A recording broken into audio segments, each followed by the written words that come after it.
Hello students, आज जो है हम कंपटीशन क्लास में स्टार्ट करने जा रहे हैं सल्फर तत्वों के बारे में। हम सल्फर से रिलेटेड जो भी क्वेश्चन अपने पास कॉम्पिटिटिव एग्जाम में पूछे जाते हैं उन सबको कवर करेंगे। सल्फर के यौगिक या सल्फर का प्रयोग कहाँ किया जाता है, सल्फर का दूसरा नाम क्या है, सल्फर को किस नाम से जाना जाता है या किस प्रकार के इसके अप्रूप होते हैं, ये सबसे ज़्यादा कहाँ पाया जाता है, ये सारी चीज़ें हम डिटेल से पढ़ेंगे। तो सबसे पहले हम स्टार्ट करते हैं सल्फर जो है अपने पास आवर्त सारणी में 16 नंबर पे पाया जाता है। सल्फर का परमाणु भार जो होता है वो अपने पास 32 होता है, यानी परमाणु संख्या जो है वो 16, परमाणु भार जो है अपने पास 32 होता है, इसलिए इसको S1632 लिखा जाता है। सल्फर को तांबे का स्तरू कहा जाता है।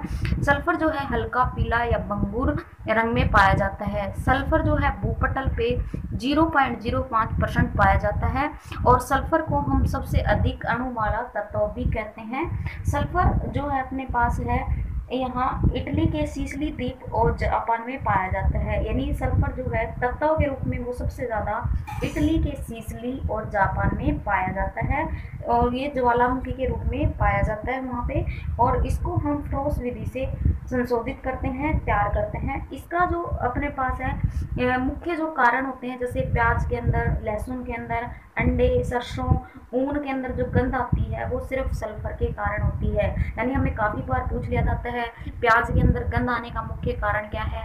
प्याज, लहसुन, अंडा, सरसों या ऊन से हमें कोई भी क्वेश्चन पूछा जाए या बालों से संबंधित पूछा जाए, बालों के अंदर, तो ये सारे जो मुख्य कारण होते हैं वो अपने पास सल्फर के कारण होते हैं। यानी हमें काफ़ी बार पूछा जाता है कि बालों के अंदर या अपने पास क्या है, प्याज के अंदर, लहसुन के अंदर जो अपने पास जो गंध आती है मुख्य रूप से वो किसके कारण आती है, तो आपको यही चीज़ बतानी है, वो होती है सल्फर के कारण। फिर हमें पूछा जाता है सबसे अधिक अणु वाला तत्व कौन सा है, तो सबसे अधिक जो अणु है वो सल्फर के होते हैं और सल्फर के जो सबसे अधिक अणु है वो अपने पास S6 और SA8 रूप में पाए जाते हैं। इसको हम ये भी कह सकते हैं सल्फर के अप्रूप, आपको राइट साइड लिखे हुए हैं, सल्फर के अप्रूप के रूप में भी पूछा जा सकता है। तो सल्फर के अप्रूप पूछे जाए तो भी आपको यही बताने दो होते हैं। अधिक अणु वाला तत्व जो है वो मोस्टली पूछा हुआ है, अप्रूप भी जो है वो आपसे पूछा जा सकता है, यानी एलोट्रोपी फॉर्म।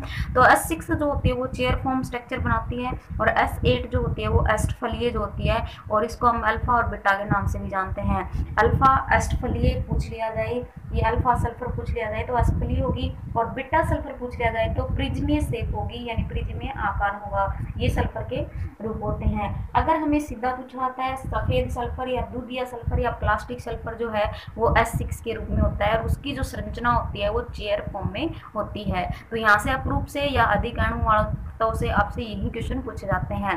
फिर सल्फर जो होता है बारीक चूर्ण कर दिया जाए तो ये गंधक का फूल कहलाता है, यानी सल्फर को अगर हम बारीक चूर्ण के रूप में कर लें तो ये अपने पास गंधक का फूल कहलाएगा। अब हमें पूछा जाते हैं सल्फर का प्रयोग, तो सल्फर का प्रयोग सबसे ज़्यादा हम करते हैं बालों को सेट करने के लिए। जो जेल बनाया जाता है उसको सेट करने के लिए, हम जो बालों को सेट करने के लिए बनाते हैं वो अपने पास कौन सा होगा, सल्फर होगा। चर्म रोग की दवा या मलहम की दवा पूछी जाती है, यानी हमें काफ़ी बार पूछा जाता है चर्म रोग की दवा या मलहम के रूप में जो हम कौन से तत्वों को प्रयोग में लाते हैं, तो अपने पास सल्फर होता है। या फिर अपने पास ये रंग और रंजक जो उद्योग होते हैं उनमें कीटाणुनाशी या जीवाणुनाशी या कवकनाशी के रूप में जो प्रयोग लाया जाता है वह भी अपने पास सल्फर होता है। जैसे अपने पास बायोटीन या थायमिन जो विटामिन के रूप में उपस्थित होगा विटामिन में, तो वो भी अपने पास क्या होता है, सल्फर होता है। गन पाउडर, सल्फर, चारकोल व पोटासियम नाइट्रेट के मिश्रण बनाने के लिए भी हम किसका प्रयोग करते हैं, सल्फर का। सबसे ज़्यादा आपसे पूछा जाता है बालों को सेट करने के लिए, चर्म रोग की दवा बनाने के लिए। ये दो क्वेश्चन आपसे सबसे ज़्यादा पूछे जाते हैं, तो ये दोनों आपको दिए गए हैं, तो यहाँ से इस चीज़ का ध्यान रखना। और फिर आपसे बायोटीन या थायमिन विटामिन में भी कौन सा सल्फर पाया जाता है, कौन सा तत्व पाया जाता है, तो सल्फर पाया जाता है। यहाँ से ये क्वेश्चन भी पूछा जाता है। फिर अपने पास पूछे जाते हैं सल्फर के प्रमुख जो यौगिक हैं वो हम देखेंगे जो हमें पूछे जाते हैं सबसे ज़्यादा। सल्फर का पहला यौगिक जो है वो सल्फर डाइऑक्साइड। सल्फर डाइऑक्साइड का फॉर्मूला जैसा आप सभी को पता है क्या होता है, SO2। सल्फर डाइऑक्साइड से पहला क्वेश्चन की हवा से बाहरी गैस कौन सी है, तो SO2। दम घोटने वाली गैस कौन सी है, SO2।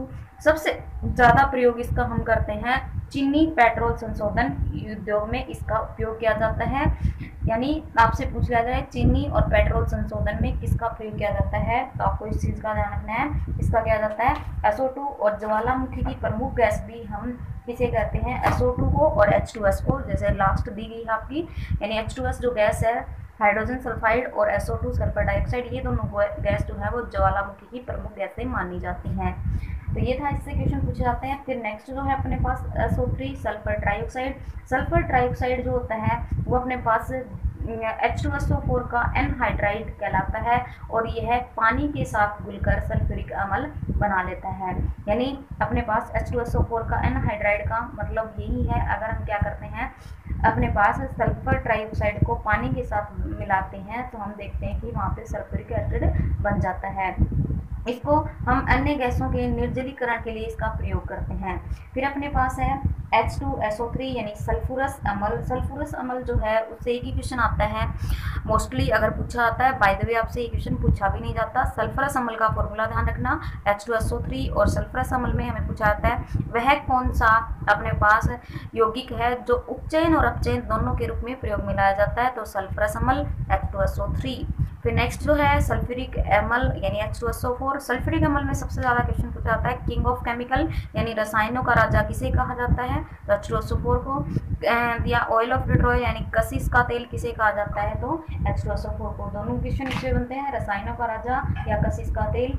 इसको हम क्या करते हैं, सीसा कक्ष विधि से इसको तैयार किया जाता है और इसके जो प्रयोग है वो स्टोरेज बैटरियों में या चीनी के निर्जलीकरण के लिए या फिटकरी या अपने पास ईंधन धातु सल्फेट के निर्माण के लिए इसका हम प्रयोग करते हैं सल्फ्यूरिक अम्ल का। फिर अपने पास है H2S यानी हाइड्रोजन सल्फाइड। और हाइड्रोजन सल्फाइड जो है वो ज्वालामुखी से निकलने वाली प्रमुख गैस मानी जाती है और इसका जो है अपने पास क्वेश्चन पूछा जाता है कि इसके अंदर जो गंध आती है वो कौन सी होती है, तो इसकी जो गंध होती है प्रमुख रूप से वो अपने पास सड़े हुए एंडो जैसी गंध होती है। तो ये थे सल्फर से जो हमें क्वेश्चन पूछे जाते हैं। मोस्टली जो क्वेश्चन पूछे जाते हैं वो आपको बता दिए हैं। यहाँ पे ये पूछे जाते हैं सबसे ज़्यादा कि वह कौन सा तत्व है जिसमें अपने पास सबसे ज़्यादा अणु होते हैं, तो सल्फर। अगर सल्फर आपका ऑप्शन में नहीं है तो आप सेकंड जो है वो फास्फोरस कर सकते हो, वो बात की बात है, पहले आपको सल्फर देखना है। तांबे का शत्रु भी आपसे पूछा गया, आप कोई भी कॉम्पिटेटिव एग्जाम उठा के देखोगे, रेलवे और राजस्थान जो पुलिस के एग्जाम है उनमें खास करके इस टाइप के क्वेश्चन बहुत सारे पूछे हुए हैं। बाकी क्वेश्चन आपको SSC वगैरह में भी मिल जाएंगे। तो थैंक यू।